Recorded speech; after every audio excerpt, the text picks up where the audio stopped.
2021년 7월 27일 화요일입니다. 오늘 아침 우리에게 주신 하나님의 말씀은 예레미야서 31장 1절에서 9절까지 말씀입니다. 여호와의 말씀이니라. 그때 내가 이스라엘 모든 종족의 하나님이 되고 그들은 내 백성이 되리라. 여호와께서 이같이 말씀하시니라. 칼에서 벗어난 백성이 광야에서 은혜를 입었나니 곧 내가 이스라엘로 안식을 얻게 하러 갈 때에라.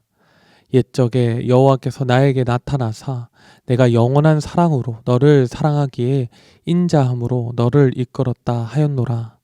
처녀 이스라엘아, 내가 다시 너를 세우리니 내가 세움을 입을 것이요 내가 다시 소고를 들고 즐거워하는 자들과 함께 춤추며 나오리라. 내가 다시 사마리아 산들에 포도나무들을 심되 심는 자가 그 열매를 따기 시작하리라. 에브라임 산 위에서 파수꾼이 외치는 날이 있을 것이라. 이르기를 너희는 일어나라. 우리가 시온에 올라가서 우리 하나님 여호와께로 나아가자 하리라. 여호와께서 이와 같이 말씀하시니라.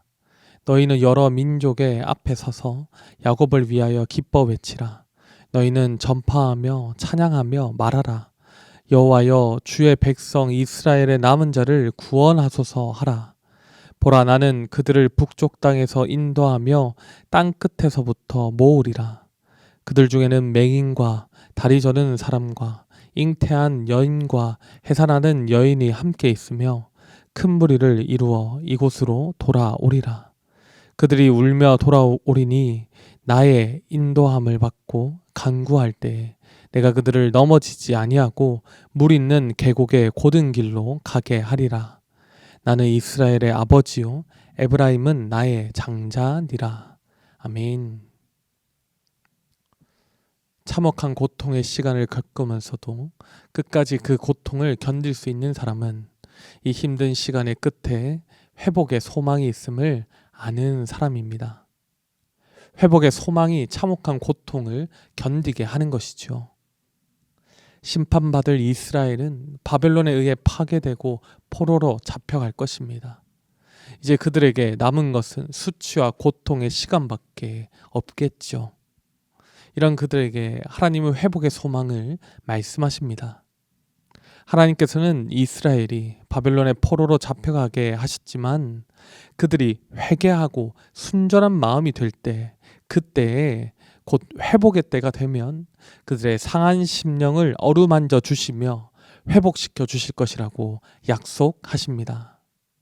이제 이스라엘은 이 회복의 말씀을 믿으며 고통의 시간을 견디게 될 것입니다. 오늘 본문은 회복의 때 하나님께서 자기 백성들을 어떻게 회복시켜 주시는지에 대한 말씀입니다. 이를 통해서 우리는 하나님께서 어떤 자들에게 회복을 주시는지를 알 수 있습니다. 첫째로 하나님께서 이루어주시는 회복은 하나님의 영원한 사랑으로 인한 것입니다. 하나님은 1절에서 앞서 이스라엘 백성들과 맺은 언약을 다시 되새기듯이 그때, 즉 회복의 때에 하나님께서 그들의 하나님이 되시며 그들은 하나님의 백성이 될 것이라 말씀하십니다. 이스라엘이 두 나라로 분열되기 전 온전한 하나의 이스라엘로서 하나님과 언약을 맺은 언약 백성으로서의 관계를 이제 회복시켜 주신다는 것입니다. 그리고 하나님은 이스라엘이 과거에 겪었던 어려움들 속에서 하나님이 그들을 어떻게 구원하시고 회복시켜 주셨는지를 떠올리게 하십니다. 2절과 3절입니다. 여호와께서 이같이 말씀하시니라. 칼에서 벗어난 백성이 광야에서 은혜를 입었나니 곧 내가 이스라엘로 안식을 얻게 하러 갈 때라. 옛적에 여호와께서 나에게 나타나사 내가 영원한 사랑으로 너를 사랑하기에 인자함으로 너를 이끌었다 하였노라. 하나님은 이스라엘을 애굽의 칼로부터 벗어나게 하시고 광야길에서 죽지 않고 은혜를 입어서 야곱의 땅으로 갈 수 있게 하셨습니다. 이와 같이 하나님은 그들을 구하셨으며 안식을 얻게 하셨습니다. 하나님이 왜 이스라엘을 그렇게 인도하셨습니까? 그들을 영원한 사랑으로 사랑하시기 때문입니다. 신명기 7장 9절에서는 이 사랑을 천대에 이르는 것으로 표현합니다. 하나님은 이렇게 영원한 사랑으로 사랑하시기에 그들을 끝까지 이끄시며 책임지실 것입니다. 4절에서 6절까지 말씀에서 하나님은 회복될 이스라엘의 모습을 구체적으로 묘사하시며 순결한 여인같이 이스라엘을 다시 세우실 것이라고 말씀하십니다. 하나님의 회복의 은혜로 인해 그들에게는 어떤 변화가 생길까요? 그들은 소고를 들고 즐거워하며 춤출 것입니다. 폐허가 되어버린 사마리아 산지의 포도원들은 회복되어 열매를 얻을 수 있게 될 것입니다. 우상숭배를 일삼았던 에브라임 산 위에서 파수꾼들은 이제 시온 즉 예루살렘 성전에 올라가서 하나님께 나아가자고 외칠 것입니다. 그들의 기쁨이 회복되고 생계가 회복되고 예배가 회복될 것이라는 말씀이지요. 이렇게 하나님은 자기 백성들이 범죄할 때에는 징계하시지만 그들이 참으로 회개하고 하나님께로 돌아올 때 회복의 은혜를 허락하시는 분이십니다. 이전에 누리던 관계를 완전히 회복시켜 주시며 이전에 누리던 복을 모두 회복시켜 주신다는 것입니다. 파괴되고 손상된 그들의 일상이 축복의 삶으로 회복될 것입니다. 말 잘 듣는 다른 민족을 택하거나 새로운 민족을 세우실 수도 있는 분이 왜 하필 지독하게 말 잘 안 듣는 이 이스라엘을 다시 회복시켜 주셨습니까? 그들을 영원한 사랑으로 사랑하시기 때문입니다. 사랑하는 성도 여러분, 우리 하나님께서는 하나님의 백성인 여러분들도 이런 사랑으로 사랑하고 계시는 줄로 믿습니다. 하나님은 여러분을 사랑하십니다. 어떤 사랑으로 사랑하십니까? 영원한 사랑으로 사랑하십니다. 인생의 사랑은 다 유효기간이 있지만 하나님의 사랑은 영원하시다는 것입니다. 그러므로 지금 당하는 고통과 어려움에서 이 사랑이 우리에게 참 소망이 되는 것이죠. 하나님이 영원한 사랑으로 자기가 사랑하는 자들을 반드시 구원해 주시고 회복시켜 주실 수 있기 때문입니다. 견디기 힘든 고통과 어려운 상황을 겪고 계시는 분들이 계십니까?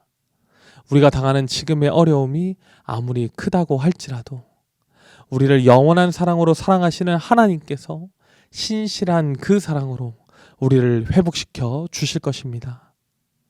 어려울 때일수록 이스라엘을 영원한 사랑으로 사랑하셨던 하나님께서 나도 영원한 사랑으로 사랑하신다는 것을 기억하시며 위로와 소망을 얻으시길 바랍니다. 둘째로 하나님께서 이루어 주시는 회복은 간절히 간구하는 자에게 이루어집니다. 이어서 나오는 말씀은 시온으로 귀환한 이스라엘의 남은 자들이 함께 누리게 될 기쁨과 환희와 만족스러운 삶을 우리에게 보여줍니다. 7절입니다. 여호와께서 이와 같이 말씀하시니라. 너희는 여러 민족의 앞에 서서 야곱을 위하여 기뻐 외치라.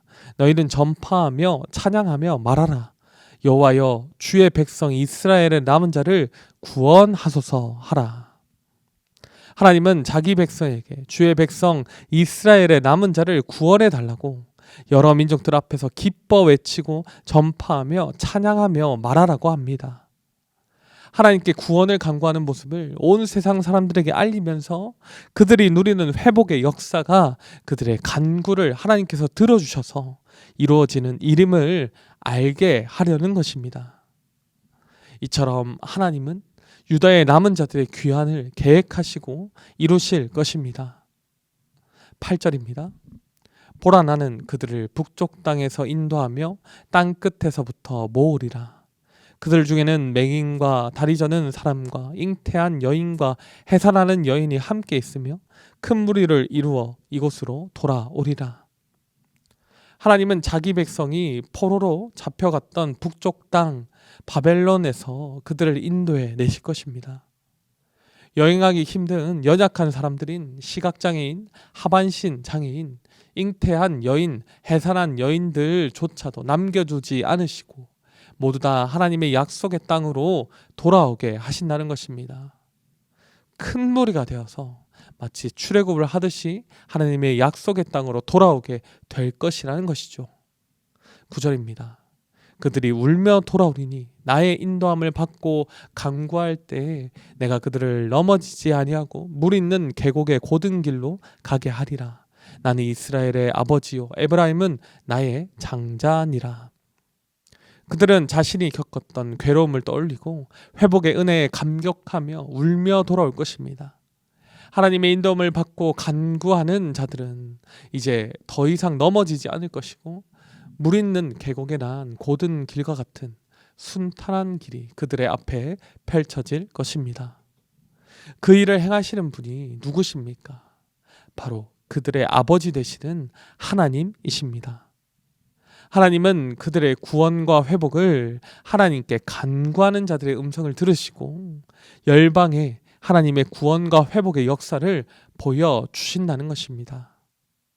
사랑하는 성도 여러분, 하나님은 영원한 사랑으로 자기 백성을 구하시고 회복시켜 주십니다. 그리고 사랑하는 자기 백성들이 하나님께 구원과 회복을 간구하기를 원하십니다. 왜 하나님은 자기 백성들에게 이를 간구하라고 하십니까? 하나님이 그들의 아버지이기 때문입니다. 하나님은 인격적인 분이셔서 자녀된 백성의 음성을 듣고 싶어 하신다는 것입니다. 그들의 간구 없이도 그들을 구하실 수 있지만 자기 자녀가 아버지를 의지하며 구하기를 기뻐하신다는 것이죠. 어떤 분들은 하나님이 이미 나의 사정과 모든 것을 다 아시는데 나의 어려움을 말씀드리며 회복을 구할 필요가 뭐가 있냐고 하십니다. 그러나 그것은 아버지 되신 하나님의 마음을 온전하게 이해하지 못해서 생기는 질문이죠. 하나님은 우리가 간구하기도 전에 우리가 간구할 줄 모르는 것도 다 아시고 영원한 사랑으로 우리에게 은혜를 주시고 회복시켜 주시는 분이십니다. 그러나 하나님은 우리가 구하는 그 간구하는 음성을 듣고 싶어 하신다는 것입니다. 자녀를 사랑하는 아버지의 마음으로 자녀의 마음을 확인받고 싶어 하시는 것이죠. 자기 자녀가 자신의 힘과 능력, 다른 우상을 의지하지 않고 아버지께 손들고 간구하는 모습을 어여삐 보신다는 것입니다. 그러므로 어려운 상황을 지나고 있는 우리가 해야 할 일은 명백합니다. 하나님께 회복을 간구해야 하는 것이죠. 자녀가 부모에게 간구하는 것은 부모를 전적으로 신뢰하고 있다는 고백입니다. 아버지 하나님을 신뢰함으로 아버지께 우리의 사정을 고하고 회복을 간구할 때 간구하는 우리에게 하나님께서 구원과 회복의 은혜를 풍성히 허락하실 줄로 믿습니다. 오늘 우리는 바빌론의 포로로 잡혀가 수치와 고통을 당할 이스라엘의 유일한 소망은 그들의 아버지가 되셔서 그들을 영원한 사랑으로 사랑하시고 자기에게 회복을 간구하기를 원하시는 하나님 한 분이심을 알게 되었습니다. 그러므로 참혹한 고통의 시간을 겪고 있는 이 시기에 우리는 우리를 사랑하시는 하나님의 영원한 사랑을 신뢰하며 하나님께 우리의 모든 어려움들부터 회복시켜 주시기를 간구해야 할 것입니다. 회복을 간구하시며 아버지 하나님께서 베푸시는 회복의 은혜를 온전히 누리시는 사랑하는 우리 모든 성도님들이 되시기를 바랍니다. 기도하겠습니다.